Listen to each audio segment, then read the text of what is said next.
عن عوف بن مالك رضي الله تعالى عنه أنه قال আউফ ইবনে মালিক রাদিয়াল্লাহু তাআলা আনহু থেকে বর্ণিত তিনি বলেন, আমি একদা রাসূলুল্লাহ সাল্লাল্লাহু আলাইহি ওয়াসাল্লামের নিকটে আসলাম। রাসূল সাল্লাল্লাহু আলাইহি ওয়াসাল্লাম আমাকে কিয়ামতের আলামত গণালেন, আমার হাতে গণালেন। তার মধ্যে একটি আলামত রাসূল সাল্লাল্লাহু আলাইহি ওয়াসাল্লাম বললেন, সায়াকুনু হুদনাতুন মা'আর রূম, ইয়ানি সাতাকুনু হুদনাতুন বাইনাল মুসলিমিনা ওয়ার রূম।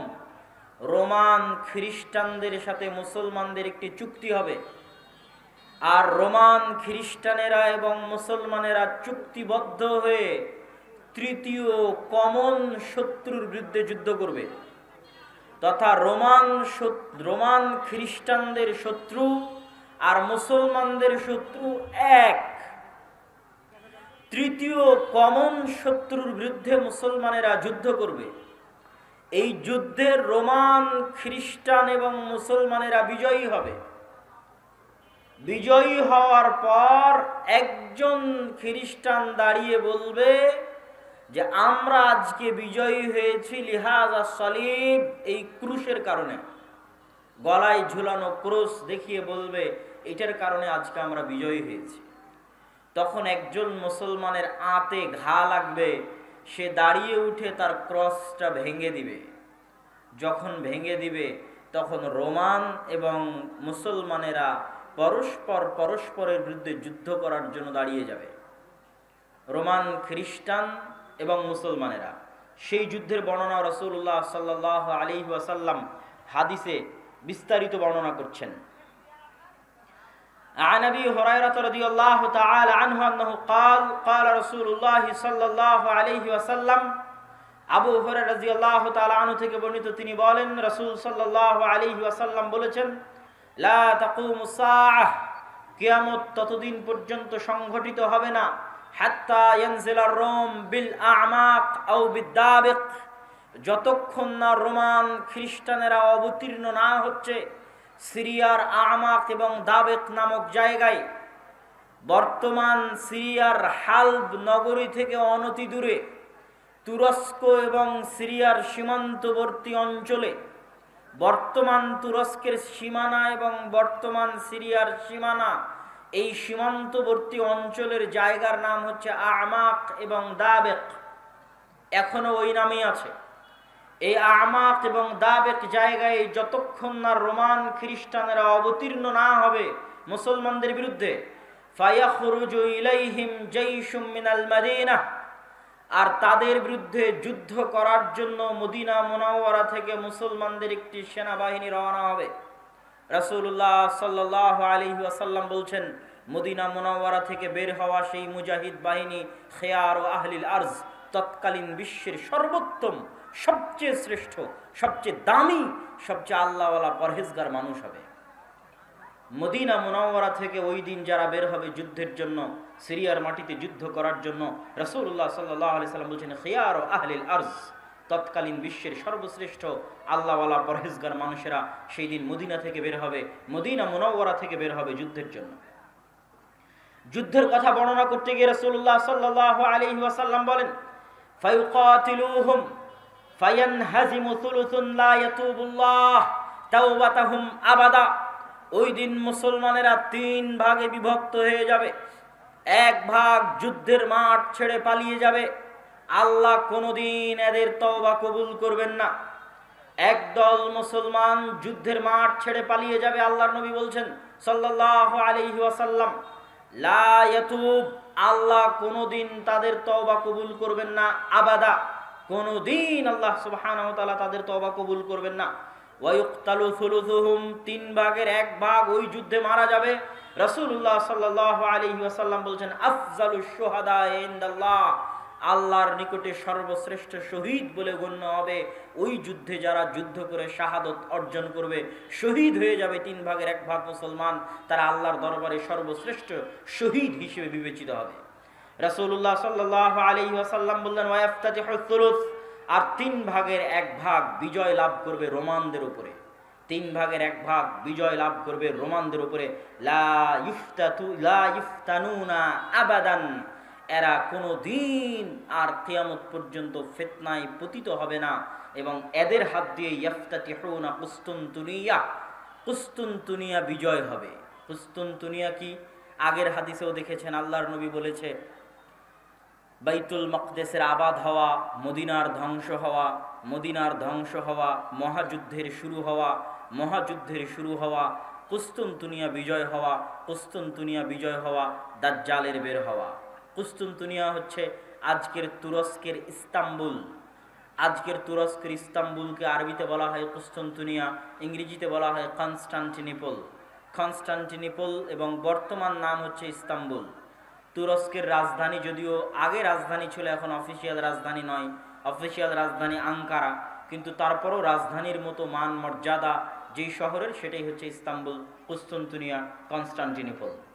রাসূল সাল্লাল্লাহু আলাইহি ওয়াসাল্লাম বলছেন ফায়াফতাতিহুনা কুস্তুনতুনিয়া, ওই যে একদল বিজয়ী হবে রোমানদের উপর, তাদের হাতে আল্লাহ কুস্তুনতুনিয়া, কনস্টান্টিনিপল বিজয় দান করবেন।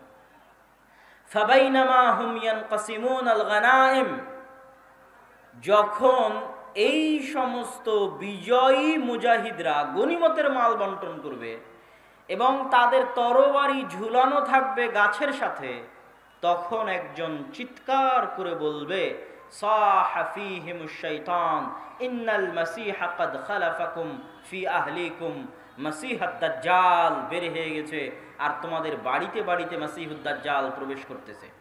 এখন পর্যন্ত ইমাম মাহদী আসেননি, হয়তো এনাদের মধ্যেই ইমাম মাহদী থেকে থাকতে পারেন, তবে তিনি যে ইমাম মাহদী তা এখনো প্রকাশিত আকারে জনগণের সামনে স্পষ্ট হয়নি। হবে কখন? দাজ্জাল বের হওয়ার পরে এবং সালাতের, দামেস্কের মসজিদে সালাতের পরে, যেটার বর্ণনা রাসূল সাল্লাল্লাহু আলাইহি সাল্লাম দিচ্ছেন। ফায়াখরুজুন ওয়া যালিকা বাতিল, শয়তানের এই মিথ্যা কথা শুনে তারা তরবারি নিয়ে দৌড়ে এগিয়ে যাবে কোথায়? মাসীহুদ দাজ্জাল, তার বিরুদ্ধে যুদ্ধ করার জন্য। ফাইদা জাউ শাম, তারা আস্তে আস্তে দেমাশকে চলে আসবে। দেমাশকের মসজিদে তারা কাতারবদ্ধ হয়ে সালাতের জন্য দাঁড়াবে। ইদা উকিমাতিস সালাত, যখন সালাতের ইকামত দেওয়া হবে, ফায়ানজিলু ঈসা ইবনে মারইয়াম, তখন আসমান থেকে ঈসা ইবনে মারইয়াম অবতীর্ণ হবেন। ফাআম্মাহুম ফাইদা রাআহু আদুউল্লাহ যাবা কামা ইয়াদুবুল মিলহ ফিল মা, ঈসা ইবনে মারইয়াম অবতীর্ণ হবেন ওই মসজিদে, এবং তারপরে মুসলমানেরা দাজ্জালের বিরুদ্ধে যুদ্ধ করার জন্য রওনা দিবে। এবং মসজিদে আকসার পাশে, জেরুজালেমের পাশে লুদ নামক, বাবুল লুদ, লুদ নামক দরজায় ঈসা আলাইহিস সালাতু ওয়াস সালামকে দেখে মাসীহুদ দাজ্জাল লবণ যেভাবে পানিতে দিলে গলে যায় সেভাবে গলতে থাকবে, এবং তার গলে শেষ হওয়ার আগেই, তার গলে শেষ হওয়ার আগেই রাসূল সাল্লাল্লাহু আলাইহি ওয়াসাল্লাম বলছেন ফালাউ তারাকাহু লানযাব হাত্তা ইয়ানহালিক, যদি ঈসা ইবনে মারইয়াম তাকে ওই অবস্থায় রেখে দিতেন তাহলে সে গলে ধ্বংস হয়ে যেত। হাত্তা ইয়াহলিক ওয়ালাকিন ইয়াকতুলুহুল্লাহ বিয়াদিহি ফায়ুরিহিম দামাহু ফি হারবাতিহি, কিন্তু আল্লাহ সুবহানাহু ওয়া তাআলা চান যে ঈসা ইবনে মারইয়ামের মাধ্যমে সে নিহত হোক, এই জন্য ঈসা ইবনে মারইয়াম তাকে হত্যা করবেন এবং দাজ্জালের রক্ত জনগণকে দেখাবেন। সম্মানিত উপস্থিতি, আরেকটি ব্যতিক্রম ধর্মী হাদিস, সেই হাদিসটা বলে আমরা আমাদের সংক্ষিপ্ত ব্যাখ্যার দিকে এগিয়ে যাব ইনশাআল্লাহ। আবু হুরায়রা রাদিয়াল্লাহু তাআলা আনহু থেকে বর্ণিত, তিনি বলেন রাসূল সাল্লাল্লাহু আলাইহি ওয়াসাল্লাম বলছেন সামি'তুম বিমাদিনাতিন জানিবুম মিনহা ফিল বার ওয়া জানিবুম মিনহা ফিল বাহর, তোমরা একটি শহরের কথা শুনেছো যেই শহরের এক সাইডে সমুদ্র এবং আরেক সাইডে মাটি। রাসূলুল্লাহ সাল্লাল্লাহু আলাইহি ওয়াসাল্লামের উত্তরে সাহাবীগণ বললেন জি আমরা শুনেছি। রাসূল সাল্লাল্লাহু আলাইহি ওয়াসাল্লাম বলছেন লা তাকুমুস সাআহ হাত্তা ইয়াগজুহা ৭০,০০০ মিন বনি ইসহাক, ততক্ষণ পর্যন্ত কিয়ামত হবে না যতক্ষণ না বনি ইসহাকের ৭০,০০০ মানুষ তাদের বিরুদ্ধে যুদ্ধ না করছে। আর তারা সেই দিন যুদ্ধ করবে ওই শহর বিজয়ের জন্য, আর ওই শহর বিজয়ের জন্য ফালাম ইউকাতিলু বিসালাহ, কোনো অস্ত্রপাতি লাগবে না ওই শহর বিজয় করতে। ওয়ালাম ইয়ারমু বিসাহমিন, কোনো তীর নিক্ষেপ করা লাগবে না ওই শহর বিজয় করতে। ক্বালু লা ইলাহা ইল্লাল্লাহু আল্লাহু আকবার, তারা শুধু আল্লাহু আকবার ধ্বনি দিবে, তাকবীর ধ্বনি দিবে, ফায়াসকুতু আহাদু জানিবাইহা, ওই শহরের একটি প্রাচীর ধসে পড়ে যাবে। তারপরে দ্বিতীয়বার যখন তারা তাকবীর ধ্বনি দিবে তখন শহরের আরেকটি প্রাচীর ধসে পড়ে যাবে। তারা তৃতীয়বার যখন তাকবীর ধ্বনি দিবে তখন শহরের আরেকটি প্রাচীর ধসে পড়ে যাবে। ফাইফাররাজুলাহুম ফায়াদখুলুহা, তারা বিজয়ী বেশে ওই শহরে প্রবেশ করবে। ফায়াগনামু ফাবাইনাহুমা ইয়াকতাসিমুনাল মাগানিম, যেই মুহূর্তে তারা বিজয়ী বেশে শহরে প্রবেশ করবে আর গনিমতের মাল বন্টন করবে, তখন শয়তান চিৎকার করে বলবে, তোমাদের ঘরে দাজ্জাল প্রবেশ করে গেছে। সম্মানিত উপস্থিতি, পরপর আমরা 4টা হাদিস দেখলাম। এই 4টা হাদিস এক একজন এক একভাবে ব্যাখ্যা করতে পারে। আমি আগেও বলেছি যে যতদিন এই জিনিসগুলো না ঘটবে ততদিন এই জিনিসগুলোর প্রকৃত ব্যাখ্যা কেউ জানবে না। কিন্তু আমার কাছে সংক্ষিপ্তভাবে যেটা মনে হয়েছে যে উমরান ও বাইতুল মাকদেস আবাদ হওয়া, কেউ কেউ ব্যাখ্যা করে এই যুগের যে বাইতুল মাকদেস আবাদ হওয়া মানে ইহুদিরাই জেরুজালেম দখল করে নিবে এবং সেখানে বিশাল রাজধানী প্রতিষ্ঠা করবে। প্রতিষ্ঠা করার মাধ্যমে সে এটা পৃথিবীর একটি জাঁকজমকপূর্ণ একটা বিশাল বড় শহর, লন্ডন দুবাইয়ের মতো একটা বড় শহরে পরিণত হয়ে যাবে জেরুজালেম, যেটা থাকবে তাদের হাতেই, আমাদের হাতে নয়। কেউ বলেছেন এটা। আর আমার কাছে সংক্ষিপ্তভাবে মনে হয়েছে যে উমরান ও বাইতুল মাকদেস আবাদ হওয়া মানে মুসলমানদের হাতেই বাইতুল মাকদেস থাকবে এবং মুসলমানেরাই বাইতুল মাকদেস বিজয় করবে এবং সেখানে সালাত সিয়াম সকল কিছু বাস্তবায়ন হবে এবং বাইতুল মাকদেস মুসলমানদের হাতে আগেই বিজয় হবে, তথা যে ঘটনাগুলো পরবর্তীতে সংঘটিত হচ্ছে সেগুলোর আগেই মুসলমানদের হাতে বাইতুল মাকদেস থাকবে। কখন থাকবে আল্লাহ সুবহানাহু ওয়া তাআলা ভালো জানেন। এবং বাইতুল মাকদেসের বিজয় হওয়া মানে মদিনার ধ্বংস হওয়া কি? হয়তো মদিনা অনাবাদ হয়ে যেতে পারে, মদিনার যে শান শওকত সেই শান শওকতে কমতি আসতে পারে, যে কোনো কারণে আসতে পারে। যেহেতু মুসলমানেরা বাইতুল মাকদেস ফিরে পেয়েছে সেহেতু বাইতুল মাকদেস কেন্দ্রিক মুসলমানদের নতুন কিছু তৈরি হতে পারে। যেমন উমাইয়া খেলাফাত আমলে যখন আবদুল্লাহ ইবনে জুবাইরের হাতে মক্কা এবং মদিনা ছিল, তখন উমাইয়া খলিফারা মক্কা মদিনা জিয়ারত করতে না পারার কারণে তারা তাদের সকল ধন সম্পদ খরচ করত বাইতুল মাকদেসের পিছনে। তথা এই মসজিদকে কেন্দ্র করে মুসলমানদের একটা ব্যস্ততা, শহর বন্দর সকল কিছু গড়ে উঠবে এই শহরকে কেন্দ্র করে এবং মদিনা অনাবাদ হয়ে যাবে। মদিনা অনাবাদ হয়ে গেলে যুদ্ধ শুরু হবে। কোন যুদ্ধ? যেই যুদ্ধ আমরা আলোচনা করলাম, এই যুদ্ধকে রাসূল সাল্লাল্লাহু আলাইহি সাল্লাম বলছেন আল মালহামা আল কুবরা। এবং এই যুদ্ধের বর্ণনা দিতে গিয়ে অন্য হাদিসে রাসূলুল্লাহ সাল্লাল্লাহু আলাইহি ওয়াসাল্লাম বলেছেন যে এই যুদ্ধে এত বেশি পরিমাণ মানুষ মারা যাবে যে একটা উড়ন্ত পাখি যদি আকাশে উঠতে থাকে তাহলে উড়তে উড়তে সে ক্লান্ত হয়ে যাবে, কিন্তু লাশের সারি সে উড়ে শেষ করতে পারবে না, এত বেশি পরিমাণ মানুষ মারা যাবে এই যুদ্ধে। আর এই যুদ্ধের পরপরই কুস্তুনতুনিয়া বিজয় হবে মানে আজ তো ইস্তাম্বুল মুসলমানদের হাতে আছেই। হাদিসের ভাষায় বোঝা যায় যে ইস্তাম্বুল একদিন মুসলমানদের হাতে থাকবে না। আজ আছে কিন্তু একদিন থাকবে না। তথা আজকের যে তুরস্ক, এটা আজকে মুসলমানদের হাতে থাকলেও হাদিস প্রমাণ করছে যে দাজ্জাল যেই মুহূর্তে বের হবে ওই মুহূর্তে কনস্টান্টিনোপল, ইস্তাম্বুল, তুরস্ক মুসলমানদের হাতে নাই, থাকবে না। তথা সেটা মুসলমানেরা যে কোনো সময় হারিয়ে ফেলতে পারে, অদূর ভবিষ্যতে, নিকট ভবিষ্যতে। আল্লাহ সুবহানাহু ওয়া তাআলা ভালো জানে কখন হারিয়ে ফেলবে, কেন না হারালে বিজয় কিসের? আর যেই বিজয়ের কথা রাসূল সাল্লাল্লাহু আলাইহি সাল্লাম বলছেন এই বিজয় নিকটে, কিয়ামতের নিকটবর্তী, দাজ্জাল বের হওয়ার পূর্ব মুহূর্তের বিজয়। সম্মানিত উপস্থিতি, তাহলে মোটামুটি যদি আমরা এই দুইটা জিনিসের ব্যাখ্যা এভাবে দাঁড় করাই যে বাইতুল মুকাদ্দাস আগেই মুসলমানেরা বিজয় করবে, সেটাই হচ্ছে বাইতুল মুকাদ্দাসের আবাদ। আর কুস্তুনতুনিয়া কিয়ামতের পূর্ব মুহূর্তে বিজয় হবে, তার অর্থ হচ্ছে কুস্তুনতুনিয়া মুসলমানেরা হারিয়ে ফেলবে, কনস্টান্টিনোপল মুসলমানেরা হারিয়ে ফেলবে। এখন হাদিসের আরও একটা অংশ ব্যাখ্যা করতে বাকি, রোম কারা? যে রোমানদের সাথে মুসলমানদের চুক্তি হবে এবং চুক্তির পরে সেই চুক্তি পুনরায় ভঙ্গ হয়ে মুসলমান এবং রোমানরা পরস্পর যুদ্ধ করবে, সেই যুদ্ধ, এই যুদ্ধ, সেই রোম কারা?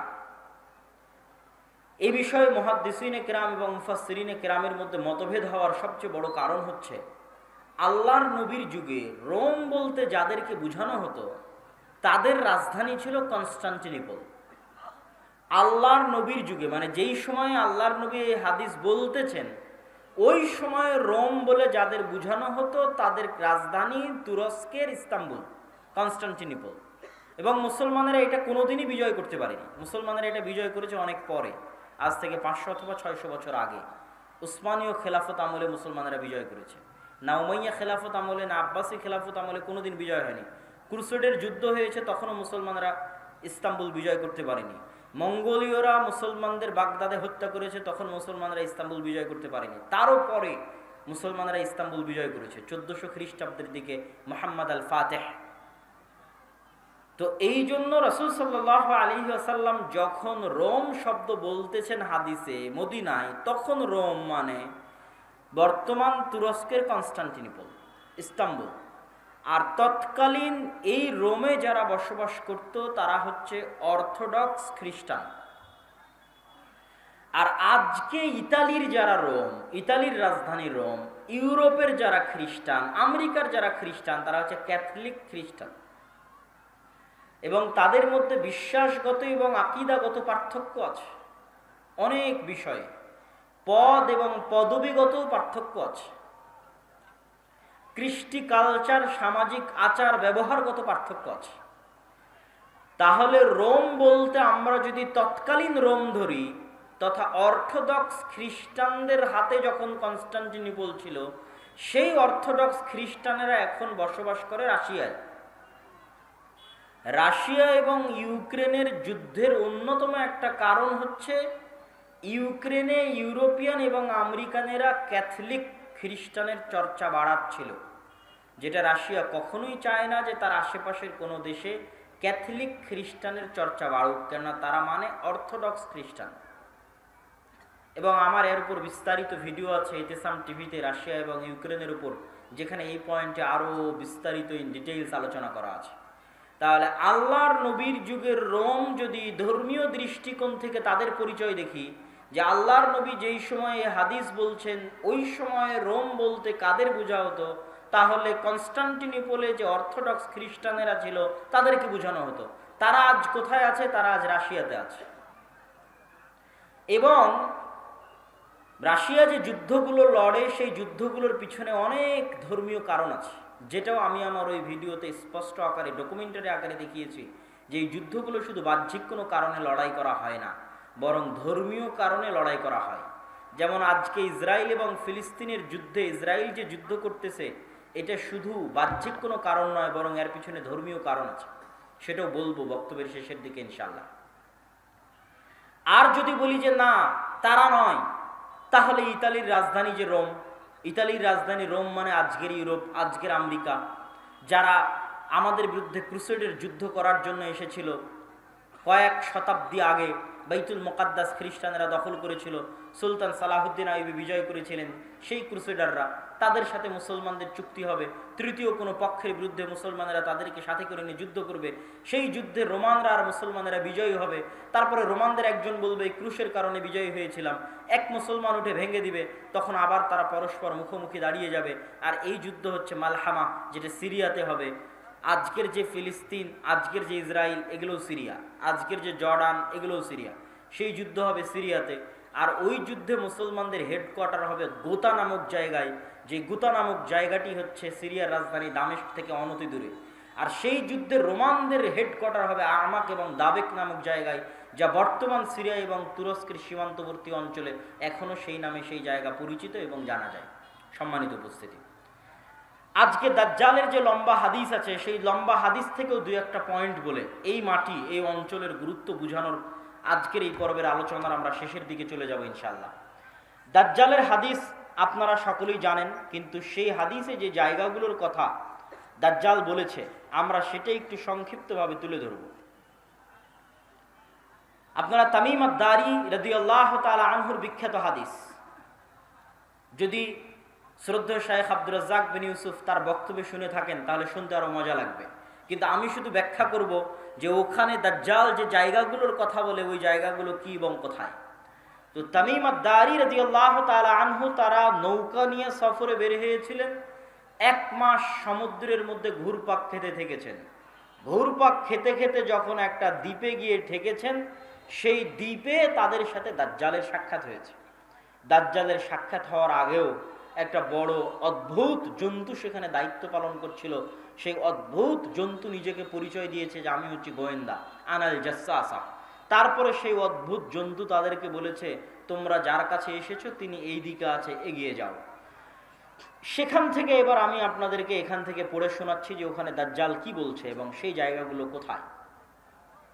দাজ্জাল বলছে, জিজ্ঞেস করছে, আসআলুকুম আন নাখলিহা আন নাখলে বাইসান আখবিরুনি আন নাখলে বাইসান। বাইসান নামক খেজুর বাগান সম্পর্কে আমাকে তোমরা সংবাদ দাও। কুলনা আন আইয়ি শানিহা তাস্তাখবির। বাইসান নামক খেজুরের বাগান সম্পর্কে তুমি কি জানতে চাও? তখন দাজ্জাল উত্তরে বলছে, আসআলুকুম আন নাখলিহা। বাইসান নামক খেজুর বাগানে এখন খেজুর হয় কিনা এ বিষয়ে তখন ওই তামিম আদ-দারি রাদিয়াল্লাহু তাআলা আনহু এবং তার সাথে যারা গেছে তারা উত্তরে বললেন, কুলনা নাআম, এখনো সেখানে খেজুর হয়। তখন দাজ্জাল উত্তরে বলছে, আমা ইন্নাহু ইউশিকু আল্লা তুসমির। জেনে রাখো অচিরেই সেই বাইসান নামক খেজুর বাগানে খেজুর হবে না। ক্বালা আখবিরুনি আন বুহায়রা আত-তাবারিয়া। তোমরা আমাকে বুহায়রা আত-তাবারিয়া, তাবারিয়া লেক, তাবারিয়া খাল সম্পর্কে জানাও। কুলনা আন আইয়ি শানিহা তাস্তাখবির। তাবারিয়া খাল সম্পর্কে তোমাকে কি বলবো? ক্বালা হাল ফিহা মা। সেখানে কি পানি আছে? তখন উত্তরে বলছে, হিয়া কাসীরাতুল মা, অনেক বেশি পানি আছে। ক্বালা আমা ইন্নামা ইউশিকু আন ইয়াযহাব। জেনে রাখো অচিরেই সেই খালে পানি থাকবে না। ক্বালা আখবিরুনি আন আইনি যুগর। আইনে যুগর সম্পর্কে আমাকে জানাও। ক্বালু আন আইয়ি শানিন তাস্তাখবির। তুমি আইনে যুগর সম্পর্কে কি জানতে চাও? বলে, আইনে যুগরে কি এখনো পানি আছে? সেখান থেকে কি মানুষজন পানি নিয়ে চাষাবাদ করে? তখন আমরা বললাম, হ্যাঁ, হিয়া কাসীরাতুল মা, এখনো মানুষ সেখান থেকে পানি নিয়ে চাষাবাদ করে। তখন সে উত্তরে বলল, অচিরেই সেখানে পানি থাকবে না। তখন সে আখবিরুনি আন নাবিয়্যিল উম্মিয়িন। উম্মিয়িনদের নাবী সম্পর্কে আমাকে জানাও। অশিক্ষিত মূর্খ যারা লেখা জানে না, পড়া জানে না, তাদের জন্য যে নবী প্রেরণ করা হয়েছে সেই নবী সম্পর্কে আমাকে জানাও। এই মর্মে কথা সামনের দিকে আগাতে থাকলো। সম্মানিত উপস্থিতি, এখানে তিনটা জায়গার কথা বলেছে দাজ্জাল। আশ্চর্যজনক হলেও সত্য যে আজকের পৃথিবীতে এই তিনটি জায়গায়, তন্মধ্যে বাইসান নামক খেজুরের বাগান এবং যোগার নামক ঝর্ণা, এই তিনটাকে এক্সাক্ট চিহ্নিত করা খুব কঠিন হয়ে যায়। বিশেষ করে আইনে যোগারকে এক্সাক্ট চিহ্নিত করা যে এটা আইনে যোগার, এটার বিষয়ে নিশ্চিত কেউ গবেষকরা এখন পর্যন্ত তথ্য দিতে পারেনি। কিন্তু বাইসান খেজুরের বাগান সম্পর্কে মোটামুটি ধারণা পাওয়া যায় যে এই খেজুরের বাগান হচ্ছে বাইসান খেজুরের বাগান। আর বুহায়রা আত-তাবারিয়া এটা এত প্রসিদ্ধ, এত ব্যাপক, এত পরিচিত যে সবাই জানে। এমনকি ইসরায়েলে সারা পৃথিবী থেকে শত শত খ্রিস্টান এই বুহায়রা আত-তাবারিয়া দেখার জন্য যায়। এই জন্য দেখার জন্য যায়, তারা মনে করে তাদের তাওরাত, তাদের বাইবেলে ঈসা আলাইহিস সালাতু ওয়াস সালামের যত মুজিজার কথা বলা আছে, সকল মুজিজা তিনি দেখিয়েছিলেন বুহায়রা তাবারিয়ার উপরে অথবা বুহায়রা তাবারিয়ার পাশে। সেই মুজিজা যদি হয় অন্ধ ব্যক্তিকে চক্ষুস্মান করে দেওয়া, সেই মুজিজা যদি হয় টাকওয়ালা ব্যক্তির মাথায় চুল গজিয়ে দেওয়া, সেই মুজিজা যদি হয় মৃত ব্যক্তিকে জীবিত করা, এগুলোর অধিকাংশ মুজিজা তাদের বিশ্বাস অনুযায়ী ঈসা আলাইহিস সালাতু ওয়াস সালাম এই লেক, এই খালের পাশে অথবা তার উপরে তিনি করে দেখিয়েছিলেন, এই জন্য তারা দেখতে আসে। এবং এইটা চলমান বর্তমান ইসরায়েলের সীমানার অন্তর্ভুক্ত। এবং আনুমানিক গবেষণা অনুযায়ী বাইসানের খেজুরের বাগান এবং যোগারের ঝর্ণা এবং তাবারিয়ার লেক তিনটাই বর্তমান ইসরায়েলের সীমানার অন্তর্ভুক্ত, যেই জায়গাগুলোর কথা এই হাদিসে দাজ্জাল তামিম আদ-দারি রাদিয়াল্লাহু তাআলা আনহুকে জিজ্ঞেস করতেছে। তাহলে একদম যদি আমরা সামারি এবং সারমর্ম করি, তাহলে কিয়ামতের পূর্ব মুহূর্তে যা যা সংঘটিত হবে সব বড় বড় ঘটনা এই মাটিতে, এই জমিনে সংঘটিত হবে, শামের মাটিতে সংঘটিত হবে। আল মসজিদুল আকসা, বাইতুল মুকাদ্দাস কেন্দ্রিক যে এরিয়া, যে জগৎ, যে দেশ, সেখানে সংঘটিত হবে। এবং আমি আমার অতীতের বক্তব্যগুলোতে বলেছি যে বাইতুল মুকাদ্দাসই একমাত্র কারণ পৃথিবীর, যেই কারণে পৃথিবীর 90% মানুষ যুদ্ধে জড়িয়ে যেতে পারে। যেই কারণে পৃথিবীর 90% মানুষ যুদ্ধে জড়িয়ে যেতে পারে, তার অন্যতম একটি কারণ হচ্ছে মসজিদে আকসা। কেননা পৃথিবীর তিনটা ধর্মের মানুষ এই মসজিদের দাবিদার। ইহুদিরা দাবিদার, খ্রিস্টানেরা দাবিদার, আমরা মুসলমানেরা দাবিদার। যেহেতু তিনটা ধর্মই আসমানি দিন, আসমান থেকে এসেছে, তিনটা ধর্মের গ্রন্থই আসমানি গ্রন্থ। ওই দুইটা গ্রন্থে বিকৃতি এসেছে, ওই দুইটা ধর্মে বিকৃতি এসেছে। ইসলামে বিকৃতি আসেনি, কোরআনে বিকৃতি আসেনি। কিন্তু যেহেতু একই জায়গা থেকে আগত, এই জন্য ঘটনা, আকিদা, বিশ্বাস, কাহিনী অনেক কিছুই সেম এবং কমন।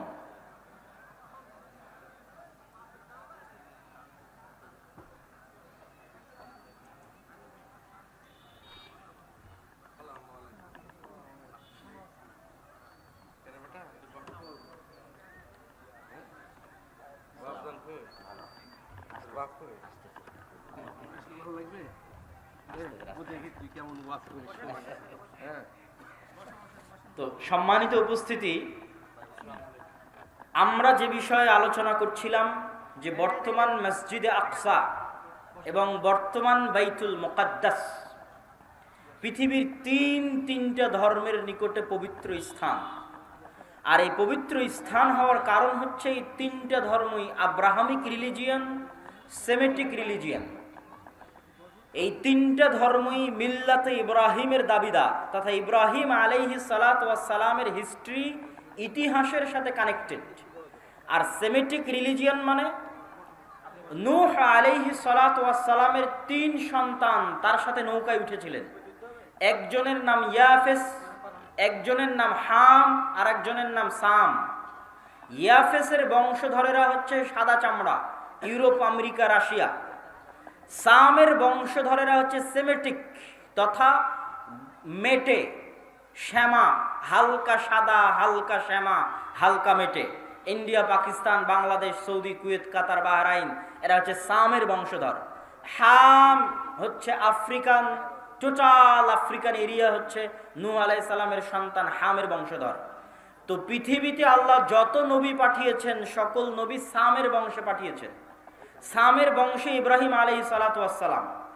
এই জন্য একটা মজার জিনিস, যারা অনলাইনে আমাদের দেখছেন তারা মনে রাখতে পারেন যে কালার ডিসক্রিমিনেশনের শিকার যারা হন ইউরোপ এবং আমেরিকায়, গায়ের রঙের কারণে ডিসক্রিমিনেশনের শিকার হওয়া, বৈষম্যের শিকার হওয়া, কেননা তাদের মধ্যে একটা আভিজাত্য বোধ কাজ করে যে আমি হচ্ছি সাদা চামড়া, আর এশিয়া থেকে যারা এসেছে তারা সাদা চামড়ার নয়। আপনি দীর্ঘদিন থাকলে এই জিনিসটা ভিতর থেকে অনুভব করতে পারবেন, এই বৈষম্য।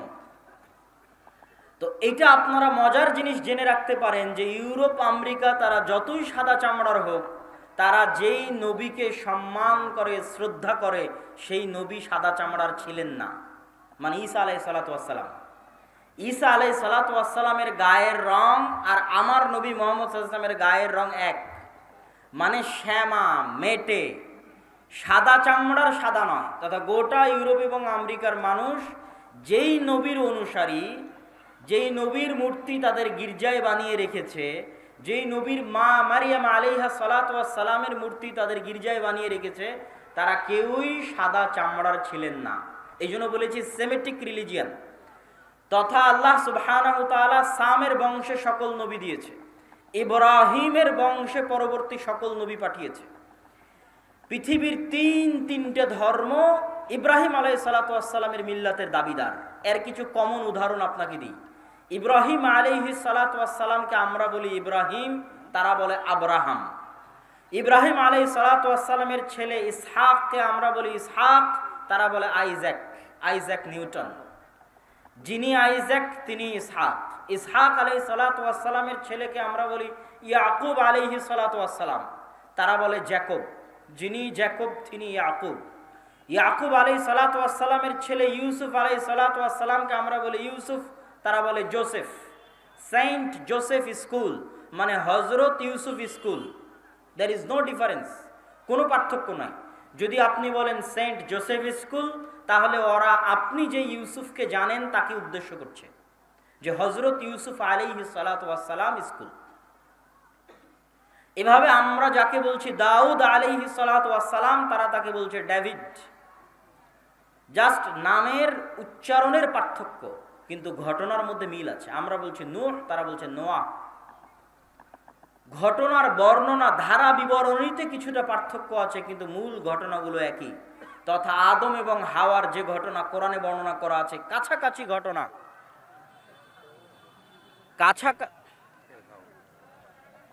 কেমন আছে? অনেকদিন দেখা সাক্ষাৎ, বাইরে গেছিলাম তো ইংল্যান্ডে, ওখান থেকে মাস্টার্স করে আসলাম। 1 বছরে একটা মাস্টার্স করে আসলাম ইংল্যান্ড থেকে। জি, ইসলামিক ব্যাংকের উপর, ইসলামিক ব্যাংকিং সিস্টেম। এই তানজিল ভাই, আব্বুকে ডেকে নিয়ে আসেন। নিয়ে আসতেছেন? হ্যাঁ বলতেছি, বক্তব্য শেষের দিকে চলে যাচ্ছে, দেখেন। হ্যাঁ হ্যাঁ বলবো ইনশাল্লাহ, আমি বুঝাবো, বক্তব্যের মধ্যে বলবো।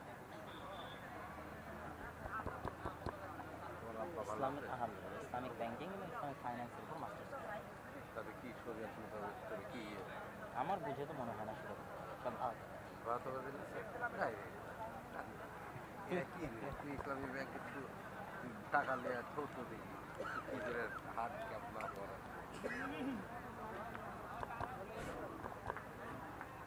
সম্মানিত উপস্থিতি, তো আমরা আলোচনা করছিলাম ইহুদি, খ্রিস্টান এবং ইসলাম, এই 3টা ধর্ম আব্রাহামিক রিলিজিয়ান। এই জন্য ঘটনার ধারা বিবরণীতে পার্থক্য হলেও মূল ঘটনা একই। তথা তাওরাত এবং ইঞ্জিলে আজও লেখা আছে যে মানুষ বানর থেকে তৈরি হয়নি, মানুষ আদম আলাইহিস সালাম থেকে তৈরি হয়েছে। আমরা বলছি আদম, তারা ওভাবেই বলতেছে। আমরা বলছি হাওয়া, তারা বলছে ইভ। হাওয়া আলাইহিস সালাতু ওয়াস সালামের নামটা চেঞ্জ হয়ে গেছে, ঘটনা একই। আমরা যেমন আমাদের কোরআনে মহাপ্লাবনের ঘটনা আছে নূহ আলাইহিস সালাতু ওয়াস সালামের, কাছাকাছি ওই রকমই মহাপ্লাবনের ঘটনা আজও তাওরাত এবং ইঞ্জিলে আছে। ঘটনার ধারা বিবরণীতে পার্থক্য হতে পারে, কেন ওগুলো বিকৃত হয়ে গেছে। ঠিক তেমনি কুরবানির কথা, ইব্রাহিম আলাইহিস সালাম তার সন্তানকে কুরবানি করছেন, এই কথা তাওরাত জাবুর ইঞ্জিলেও আছে। কিন্তু তারা পরিবর্তন করে দিয়েছে যে ইব্রাহিম আলাইহিস সালাম ইসহাক আলাইহিস সালামকে কুরবানি করছেন, আর কোরআন বলছে ইব্রাহিম আলাইহিস সালাম ইসমাইলকে কুরবানি করছেন। তো যাক, আমরা সরাসরি বাইতুল মুকাদ্দাসের দিকে চলে আসি এবং আমার বক্তব্যের শেষের দিকে এগিয়ে যাওয়ার চেষ্টা করব। তো ইব্রাহিম আলাইহিস সালামের 2 সন্তান ইসহাক এবং ইসমাইল। আজকের পুরো পৃথিবীর ইসরায়েল কেন্দ্রিক যে পলিটিক্স, ফিলিস্তিন কেন্দ্রিক যে পলিটিক্স, এটা যদি বুঝতে চান তাহলে আপনাকে এই জিনিসটা ক্লিয়ার কনসেপ্ট রাখতেই হবে যে আসলে কেন এই জিনিসগুলো ঘটতেছে। তো ইব্রাহিম আলাইহিস সালামের 2 সন্তান ইসহাক এবং ইসমাইল। ইসহাক আলাইহিস সালাম হচ্ছেন সারা আলাইহিস সালামের সন্তান, আর ইসমাইল হচ্ছে হাজেরা আলাইহিস সালামের সন্তান। ইব্রাহিম আলাইহিস সালাম সারার সন্তান ইসহাককে নিয়ে থাকতেন জেরুজালেমে। ইব্রাহিম আলাইহিস সালাম থাকতেন কোথায়? জেরুজালেমে। আল্লাহ কোরআনে বলছেন নাজ্জাইনাহু ওয়া লূতান ইলাল আরদিল্লাতী বারাকনা ফিহা লিল আলামিন। আমি ইব্রাহিমকে আশ্রয় দিয়েছি এই মাটিতে, লূতকে আশ্রয় দিয়েছি এই মাটিতে, যেই মাটিতে আমি বরকত রেখেছি সারা পৃথিবীর মানুষের জন্য, ওই মাটি জেরুজালেমের মাটি। লূত আলাইহিস সালামের শহর উল্টিয়ে দেওয়ার পরে আল্লাহ তাকে আশ্রয় দিয়েছেন জেরুজালেমে। আর ইব্রাহিম আলাইহিস সালাম তিনি যখন ইরাক থেকে হিজরত করে এসেছেন, তখন আল্লাহ সুবহানাহু ওয়া তাআলা তাকে আশ্রয় দিয়েছেন জেরুজালেমে। তার বাপ আজর তাকে ইরাকের ব্যাবিলন নগরী থেকে তাড়িয়ে দিয়েছিলেন। তাহলে ইব্রাহিম আসলেন জেরুজালেমে, লূত আসলেন জেরুজালেমে। ইব্রাহিমের সন্তান ইসহাক ছিল জেরুজালেমে, ইসহাকের সন্তান ইয়াকুবও ছিল জেরুজালেমে। আর ইব্রাহিম আলাইহিস সালাম আরেক সন্তান ইসমাইলকে রেখে আসলেন 1500 কিলোমিটার দূরে মক্কায় কাবা ঘরের পাশে। তাহলে একই সাথে একই সময় আল্লাহ ইব্রাহিম আলাইহিস সালামের 2 সন্তানকে দিয়ে পৃথিবীর 2টা মসজিদ আবাদ করাচ্ছেন। আল্লাহর নবী এবং পবিত্র কোরআন বলছে ইন্না আউওয়ালা বাইতুন উযিআ লিন-নাস বিবাক্কা, পৃথিবীর বুকে প্রথম মসজিদ তৈরি হয়েছে মক্কায় আল্লাহর ইবাদতের জন্য। আর আল্লাহর নবী বলছেন মক্কার 40 বছর পর, কাবার 40 বছর পর মসজিদ তৈরি হয়েছে আল মসজিদ আল আকসা, বাইতুল মুকাদ্দাস। তাহলে ইব্রাহিম আলাইহিস সালামের এক সন্তান ইসহাক এবং তার বংশধরেরা আবাদ করছে মসজিদ আকসা, আর ইব্রাহিম আলাইহিস সালামের আরেক সন্তান ইসমাইল এবং তার বংশধরেরা আবাদ করছে কাবা, একই সময়ে একই সাথে। আর ইব্রাহিম আলাইহিস সালাম নিজে জেরুজালেম থেকে মক্কায় যাতায়াত করেছে 4 থেকে 5 বার। একবার হাজেরা আলাইহিস সালাম এবং ইসমাইলকে রাখতে গেছেন, একবার জবাই করতে গেছেন, একবার কাবা ঘর তৈরি করতে গেছেন, একবার ছেলেকে এমনি দেখতে গেছেন, পাননি, স্ত্রীকে তালাক দিয়ে আসতে বলেছেন। লম্বা ঘটনা সহিহ বুখারীতে পাবেন। তাহলে ইব্রাহিম আলাইহিস সালাতু ওয়াস সালাম পৃথিবীর একমাত্র নবী যিনি একই সাথে এই দুইটা পবিত্র মসজিদের সাথে কানেক্টেড, একই সাথে। হুয়া ইব্রাহিম আলাইহিস সালাতু ওয়াস সালাম, তিনি ইব্রাহিম আলাইহিস সালাতু ওয়াস সালাম 5 বার মক্কা থেকে ফিলিস্তিন জেরুজালেম যাতায়াত করেছেন। এবার আসেন হিস্ট্রির সামনের দিকে আগাতে থাকলো। ইউসুফ আলাইহিস সালাম কুয়ায় পড়ে মিশরের বাজারে বিক্রি হয়ে গেলেন। আজকে যেমন ফিলিস্তিন আর মিশর পাশাপাশি, গাজায় আপনি ত্রাণ পাঠাতে পারবেন না মিশর ছাড়া, ওই কালেও একই অবস্থা ছিল, ফিলিস্তিন মিশর পাশাপাশি। ফিলিস্তিনের কুয়াতে পড়ে বিক্রি হলেন মিশরে, মিশরে অর্থমন্ত্রী হলেন, বাপ ভাই দাদা সবকে ডেকে পাঠালেন। 70 জনের পরিবারের বিশাল বহর নিয়ে ইয়াকুব আলাইহিস সালাম গেলেন মিশরে। এই প্রথম ইসহাকের বংশধরেরা ফিলিস্তিন ছেড়ে মিশর চলে গেল। মিশরে ইউসুফ আলাইহিস সালামের রাজত্ব এবং তার পরবর্তীদের রাজত্ব 1-150 বছর থাকলো। তারপরে যখন বিরোধী পার্টি ক্ষমতায় চলে আসলো, তথা ফেরাউন তিব্তিরা যখন ক্ষমতা দখল করে নিল, তো আগের ক্ষমতায় যারা সবচেয়ে বড় জোট ছিল ওদেরকে হত্যা করতে লাগলো। আগের ক্ষমতায় যে বাদশাহ ছিল মিশরের, তার সবচেয়ে বড় জোট ছিল বানু ইসরাইল, ইউসুফ আলাইহিস সালাতু ওয়াস সালাম, তো এদেরকে হত্যা করো। আর ফেরাউন জানতো যে আমি ক্ষমতা হারালে এদের কাছে ক্ষমতা হারাবো, অতএব এদের শিশুদের হত্যা করো, যেন আমার ক্ষমতা দখল করার মতো কেউ না আসে। وَإِذْ نَجَّيْنَاكُمْ مِنْ آلِ فِرْعَوْنَ يَسُومُونَكُمْ سُوءَ الْعَذَابِ يُذَبِّحُونَ أَبْنَاءَكُمْ وَيَسْتَحْيُونَ نِسَاءَكُمْ। আমি তোমাদেরকে ফেরাউনের কবল থেকে বাঁচিয়েছি, যে ফেরাউন তোমাদের ছেলে সন্তানদের জবাই করত। আল্লাহ পবিত্র কোরআনে বলছেন ছেলে সন্তানদের জবাই করত। আজকের ফেরাউন বানু ইসমাইলের ছেলে সন্তানদেরকে গাজায় হত্যা করতেছে। দিন পরিবর্তন হয়েছে, টার্গেট একই। কেননা তারা জানে যে এই ফিলিস্তিন থেকে এমন সন্তান বের হবে যাদের হাতে তাদের পতন অনিবার্য, পতন অবশ্যম্ভাবী। এই জন্য বেরিয়ে যেন হতে না পারে, এই জন্য আগে শিশুই হত্যা করে দাও, যেমন ফেরাউন হত্যা করত। সম্মানিত উপস্থিতি, তারপরে ফেরাউনের অত্যাচারে থেকে বানু ইসরাইলকে বাঁচানোর জন্য আল্লাহ মুসা আলাইহিস সালামকে পাঠালেন। মুসা আলাইহিস সালাতু ওয়াস সালামের লম্বা ঘটনা, তিনি বানু ইসরাইলকে সাথে করে নিয়ে পালিয়ে যাচ্ছেন। ফেরাউনকে আল্লাহ লোহিত সাগরে ডুবিয়ে হত্যা করলেন। হত্যা করার পর মুসা আলাইহিস সালাম ফেরত মিশরে যাননি কেন? এই জন্য মিশরে ফেরত যাননি যে মুসা আলাইহিস সালাম পালিয়ে যাচ্ছিলেন না, মুসা আলাইহিস সালাম ইজ রিটার্নিং ব্যাক, ফেরত যাচ্ছিলেন। কোথায় ফেরত যাচ্ছিলেন? 400 বছর আগে ওনার বাপদাদা ইয়াকুব এবং ইয়াকুবের সন্তান 70 জন এবং ইউসুফ ওই যে জেরুজালেম ছেড়ে মিশরে আসছে, ওই জেরুজালেম বাপদাদার আদিভিটা, সেখানে ফিরে যাচ্ছিলেন। ইতিহাসের সত্য মিথ্যা জানা যায় না, কিন্তু ইতিহাসে লেখা আছে যে ইউসুফ আলাইহিস সালাম মিশরে মারা গেলেও তাকে তিনি ওসিয়ত করে গেছিলেন কবর দেওয়ার জন্য জেরুজালেমে। আর মুসা আলাইহিস সালামের কথা তো সহিহ বুখারীতে রাসূল সাল্লাল্লাহু আলাইহি ওয়াসাল্লাম বর্ণনা করতেছেন, যেটা ধারা বিবরণীতে আমি আসব। তো আপনি যদি আজকের ম্যাপে দেখেন, লোহিত সাগর পার হয়ে ফিলিস্তিনে যাবেন, মিশর থেকে লোহিত সাগর ক্রস করে ফিলিস্তিনে যাবেন, গুগল ম্যাপে দেখবেন ফিলিস্তিনে ঢোকার আগে বিশাল মরুভূমি, সিনাই মরুভূমি। আর ওই ফিলিস্তিনে তখন বসবাস করত তৎকালীন বিশ্বের সবচেয়ে শক্তিশালী গোত্র, তাদের নাম আমালেকা গোত্র। তো ওদের সাথে যুদ্ধ করে জিতে জেরুজালেম জয় করতে হবে, এই জন্য অপেক্ষায় বসে আছেন সিনাই মরুভূমিতে। সিনাই মরুভূমি যেহেতু মরুভূমি, আর লোহিত সাগরের পানি যেহেতু লবণাক্ত, এই জন্য কোনো খাবার নাই, না মরুভূমিতে কোনো ফলমূল হয়, না মরুভূমিতে কোনো পানি আছে। এই জন্য সূরা বাকারায় বানু ইসরাইলের ঘটনা পড়ে দেখবেন যে আল্লাহ মুসা আলাইহিস সালাতু ওয়াস সালামকে বললেন, তুমি লাঠি দিয়ে পাথরে আঘাত করো, তোমার সম্প্রদায়ের জন্য ঝর্ণা তৈরি করে দিচ্ছে। তুমি আল্লাহর কাছে দোয়া করো, আর জান্নাত থেকে মান্না এবং সালোয়া পাঠিয়ে দিচ্ছে, জান্নাত থেকে পাখির আকারে এবং গাছে ঝুলন্ত আকারে, বাড়ির উপরে গাছে ঝুলন্ত আকারে জান্নাত থেকে মান্না এবং সালোয়া আসতো, কেননা মরুভূমিতে কোনো খাবার ছিল না।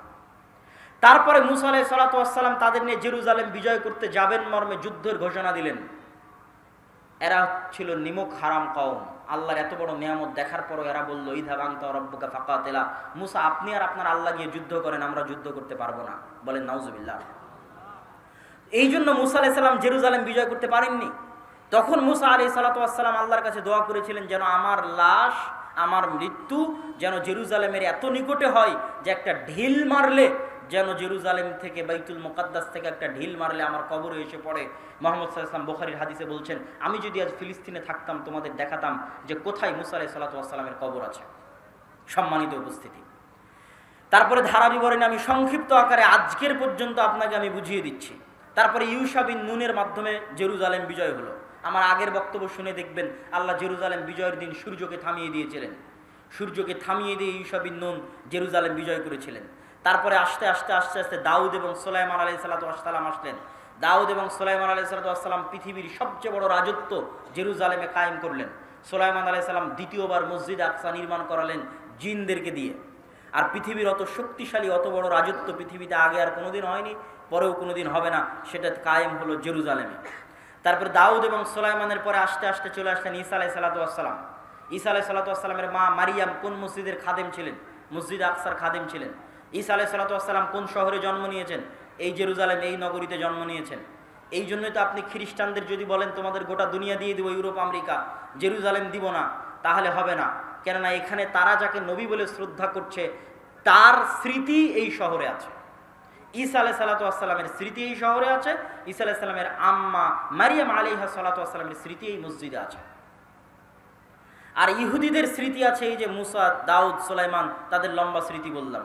ইয়াহইয়া এবং জাকারিয়া আলাইহিমুসসালাতু ওয়াসসালাম এই শহরেই ছিলেন। ঈসা আলাইহিসসালাতু ওয়াসসালাম দিয়ে আল্লাহ বানু ইসরাইলের নবী দেওয়া বন্ধ করে দিলেন। ওই যে ইসহাক আলাইহিসসালাতু ওয়াসসালাম থেকে শুরু হয়ে গোটা দুনিয়ার হিস্ট্রি আপনাকে 5 মিনিটে বলে দিলাম। ঈসা আলাইহিসসালাতু ওয়াসসালামে এসে আল্লাহ বানু ইসরাইলের নবী পাঠানো স্টপ। ওই যে এবার 5000 বছর যাবত ইব্রাহিমের আর এক সন্তান, তার সন্তানেরা আবাদ করতেছে মক্কায় কাবা। 1000 বছর যাবত আবাদ করতেছে। আল্লাহ ওটাকে সেভ রেখেছিলেন।